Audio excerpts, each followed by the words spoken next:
भारतीय डाक विभाग की रजिस्टर्ड सेवा बंद होने के बाद से स्पीड पोस्ट में होने वाला खर्चा बहुत ज़्यादा बढ़ गया है।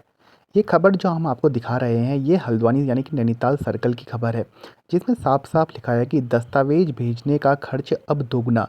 दोस्तों, ये सिर्फ हल्द्वानी सर्कल का नहीं है बल्कि ऑल ओवर इंडिया में ऐसा हो चुका है।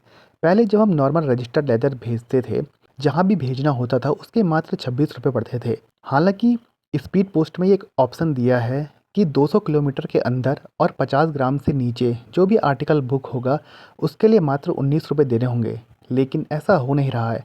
जब डाक बुक कर रहे हैं, जो कि हमने खुद बुक करी थी लोकल की डाक, उसमें भी 55 रुपये ही पड़े थे।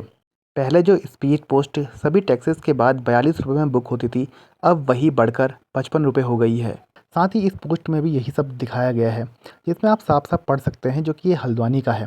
दोस्तों, नॉर्मल जो एक चीज़ 26 रुपये में पहले चले जा रही थी, जो कि खाली एक कागज़ होता है, कई जैसे कई स्कूल ऑफिस उन्हें सिर्फ एक एक लेटर भेजना होता है।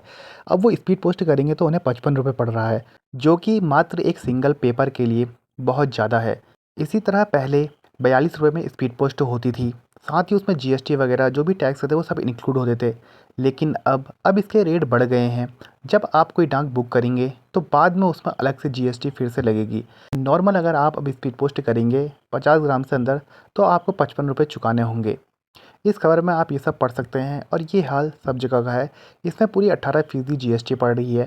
साथ में अगर आप चाहते हैं कि आप जो डाक बुक कर रहे हैं वो ओटीपी द्वारा ही डिलीवर्ड हो, तो उसके लिए आपको अलग से 5 रुपये देने होंगे।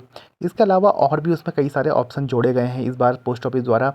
लेकिन हर किसी के अपने अपने चार्जेस हैं, यानी कि सुविधाएं अच्छी हुई हैं तो उसके चार्जेस बढ़े हैं। जैसे अब अगर आप डाक खोने का डर है कि जिस पर्सन को आपने डाक भेजी वो नहीं मिलती, तो उसके लिए ओटीपी की सुविधा ले सकते हैं। लेकिन उसके लिए आपको या कस्टमर को 5 रुपये अधिक देने होंगे। इस नई रेट लिस्ट के अनुसार 50 ग्राम तक का जो भी स्पीड पोस्ट होगा उसके 19 रुपये पड़ेंगे।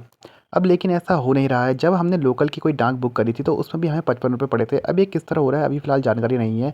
अगर आपके केस में अगर आपको 19 रुपये में होता है तो ये बहुत ही सही है, प्लस इसमें जीएसटी इंक्लूड होगी। ओवर 2000 किलोमीटर पे 47 पड़ेंगे। इसके बाद आपको इस पर जीएसटी पड़ेगी, जो कि कुल 55 या 60 रुपये जो भी आपके आएंगे वो आपको एक नॉर्मल स्पीड पोस्ट पर पड़ेंगे। ऐसी रेट लिस्ट आप गूगल से भी निकाल सकते हैं। प्लस इसमें इसके बाद जो भी रेट है उसके बाद जीएसटी अलग से लगेगी। स्पीड पोस्ट की डाक जल्दी पहुंच जाती है, इसलिए सरकार ने रजिस्टर सेवा को इसलिए भी बंद कर दिया है कि रजिस्ट्री लोग कम करते थे, क्योंकि सब यही सोचते थे कि स्पीड पोस्ट जल्दी पहुंच जाती है। अब हालांकि डाक तो जल्दी पहुंच जाएगी, लेकिन जो भी कस्टमर हैं उनको अब अपनी डाक में पैसे ज़्यादा देने होंगे। जिन लोगों की ये शिकायत रहती थी कि डाक समय पर नहीं मिलती, तो अब उनकी शिकायत दूर हो जाएगी। लेकिन साथ ही जब उन्हें खुद को डाक भेजनी होगी तो उसका शुल्क उन्हें ज़्यादा देना पड़ेगा।